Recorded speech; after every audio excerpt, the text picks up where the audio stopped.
Again, Allah here says something. So we said in Surah Al-Baqarah, some of the things we're going to find that Allah will elaborate on how to worship Him. Certain acts of worship, like we saw with Hajj, with fasting were mentioned. Sometimes Allah will talk about how we can worship Him by terms of, in terms of dealing, transactions, or maybe relationships. So Allah here elaborates on how to practically worship Allah subhanahu wa ta'ala. We're going to find certain things. And there will be as well, some of these things that you do have political intent in them. We're going to see one. So here Allah subhanahu wa ta'ala is addressing one point. He's saying, يَسْأَلُونَكَ مَاذَا يُنْفِقُونَ قُلْ مَا أَنْفَقْتُم مِّنْ خَيْرٍ فَلِلْوَالِدَيْنِ وَالْأَقْرَبِينَ وَالْيَتَامَى وَالْمَسَاكِينِ وَابْنِ السَّبِيلِ وَمَا تَفْعَلُوا مِنْ خَيْرٍ فَإِنَّ اللَّهَ بِهِ عَلِيمٌ. They ask you, O Prophet, in what way they should donate. They're asking the Prophet, how can we donate? Like, what should we give away? Say, whatever donations you give are for parents, relatives, orphans and the poor, and needy travelers. Whatever good you do is certainly well known to Allah. So Allah is saying there's no specific way. Who do you donate to? First, look at the ones that are closest to you. It might be parents in need, maybe some relatives in need, maybe some neighbors in need, or maybe members of the bigger society or community. Then whatever you give, Allah subhanahu wa ta'ala will reward it. Allah knows it and Allah will reward it. Now we come to something, a very important legislation in Islam again, because Islam is a religion to be lived. And as Islam grows, you live in a world, and this, by the way, this will be the story of humanity. This will be the story of humanity. There will always be disputes, there will always be enemies, there will always be warfare. All the time. At no point in human history there was no warfare. Why?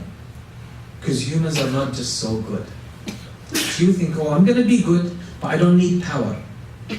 I'm going to be good, but I don't need power. Do you know what happens? If you grow, superpowers will crush you because you become a threat to them. So if you don't have power to defend yourself, to protect yourself, you'll be taken for a ride. So this naivety has no place. Oh no, we're just going to be good, we're going to spread, we're going to be peaceful. Humans, if someone has power and you start growing big, I'm telling you, they'll start working against you. They're not going to let you do what you want. Even at an individual level. Politically, you become influential, what happens? They'll try to take you out. How? They'll try to destroy your reputation. They'll try to set you up.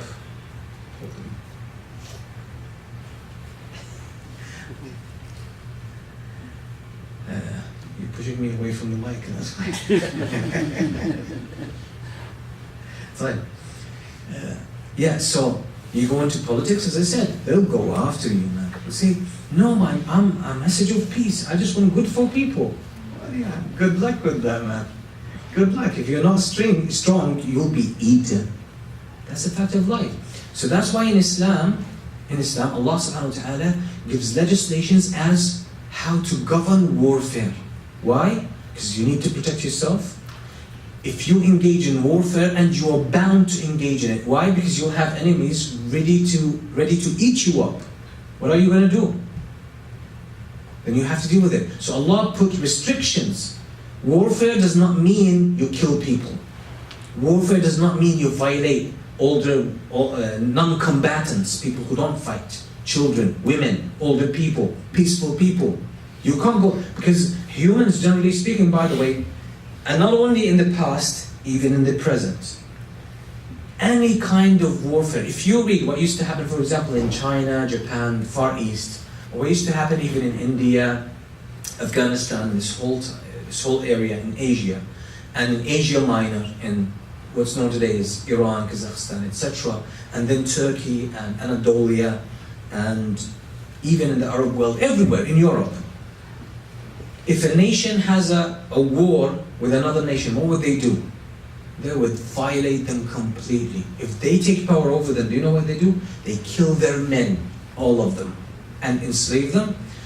They kill women and enslave some of them, and they kill children, and they destroy their land. That's how war has always been like this. There's always, and will always be like this, unless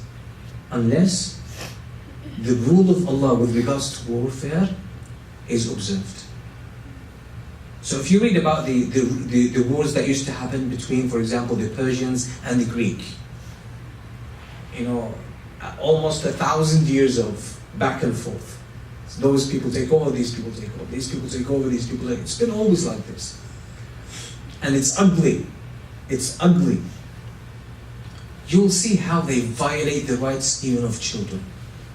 Even they would violate the fetus in the womb of the mother. They would kill the fetus before they kill the mother. Normal, warfare is dirty. Just read about its history and see how humans can be devils. Easily. Once humans have power, they lose their mind. They lose their mind. Don't be deluded by this facade of civilization. Because look at what the superpowers have been doing. These superpowers, what did they do in Afghanistan? Previously in Somalia? What did they do in Iraq? What did they do? Look at the civilians being killed. But by the way, Western media does not show that most of the time. It's only a little bit that leaks out, like Abu Ghraib, right? Abu Ghraib prison. There's far greater atrocities that Iraqi historians are documenting about what happened in Iraq. Soldiers walking into people's houses. And actually, there's been recently, just 2 weeks ago, a few American soldiers, right? They've actually, they renounced their whole service thing. And he was talking about how they were given instructions to walk into the homes 3 a.m. in the morning. That's how they raided houses. That was the time to raid a house. What would they do? They would enter straight into the house, screaming and getting into people's bedrooms. When people are some people are in their sleeping gowns, or people are sometimes naked, right? And they would bring them all, and they would do all types of atrocities. Rape, not only of women, of men, women and children, in front of their family members. Then if anyone shows any resistance, they would kill them in front of their family, in front of their kids. Where's civilization? Where's civilization? Right? So don't be deluded. Always, again, I stress that, especially the younger generations. Guys, don't take public accounts for what they are. Always read, investigate. Read, there's a lot. It's been written, find out for yourself. Don't take things at face value. So Allah subhanahu wa ta'ala, you find him in the Quran when he talks about warfare, because it's inevitable. Allah gives him, the Muslims, instructions. A Muslim army cannot cut off a tree. You can't cut off a tree. You can't. A person who is peaceful, you cannot do anything to them. You can't. Women, you can't touch them. You can't touch them. Even if a woman fights against you, she's a combatant, she's part of an army, you can't kill her. Unless in self-defense, like she's there going to kill you, then you have to fight back. But if you capture her and she's helpless, you can't touch her. You can't. The only ones that you can fight against are the combatants who are fighting you. That's it. That's it. That's how it is in Islam. An older person, you can't touch them. A child, you can't touch them. So Islam, the Quran speaks about all of this. Why? To regulate, because it's inevitably going to happen. So Allah puts it in a way that makes it the most humane. Most humane. Okay, so here Allah subhanahu wa ta'ala clarifies. And remember guys, last time we said there are how many reasons for jihad? Yes. You guys have to understand those. We're going to visit them again. And it shows that fighting is never a point or an end in Islam at all. It's a necessity. And it's only a necessity for, and we saw the way we described that, it shows that Islam cannot be spread by the sword, because if anyone becomes a Muslim, because they're forced to become Muslim, their Islam is not accepted. Doesn't count. Doesn't count. You can't force anyone to be Muslim. You can't, no way. Okay. So here, let's take these verses, and these are the last ones today, inshallah.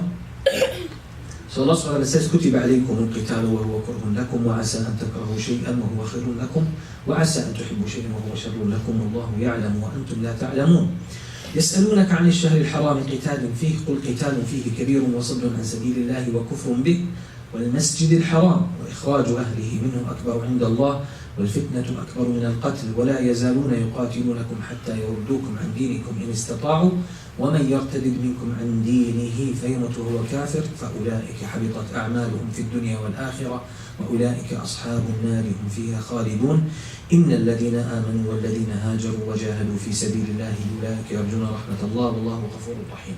Allah here frames the whole issue of why there is warfare in Islam. Allah is saying fighting has been made obligatory upon you, believers, though you dislike it. And Allah says perhaps you dislike something which is good for you and perhaps you like something which is bad for you and Allah knows and you do not know. So Allah is making clear that fighting doesn't feel good for humans.